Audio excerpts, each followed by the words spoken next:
জীবনে যত মানুষ তত গল্প, কেউ আসবে কেউ চলেও যাবে। কারো কারো জন্য মনের মধ্যে ভালো স্মৃতিও থাকবে। তবে মন থেকে যে মানুষ একবার উঠে যায়, তার থাকা বা না থাকায় কিছুই যায় আসে না আমার।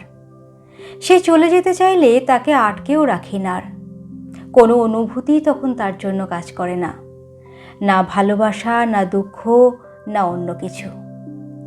মানুষ কি আর এমনি এমনি মন থেকে উঠে যায়? মানুষ মন থেকে উঠে যাওয়ার জন্য জোরালো কারণ থাকেই। যাকে জীবনে রাখবো না তাকে আমি কোথাও রাখবো না, আর সেটাই করা উচিত আমাদের।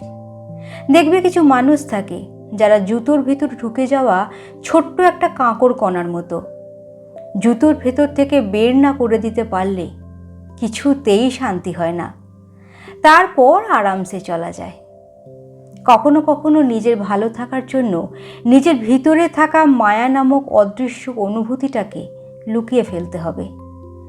অমায়িক থাকাটা বেশিরভাগ মানুষ দুর্বলতা ভাবে। সবসময় এমন সুযোগ দেওয়া যাবে না।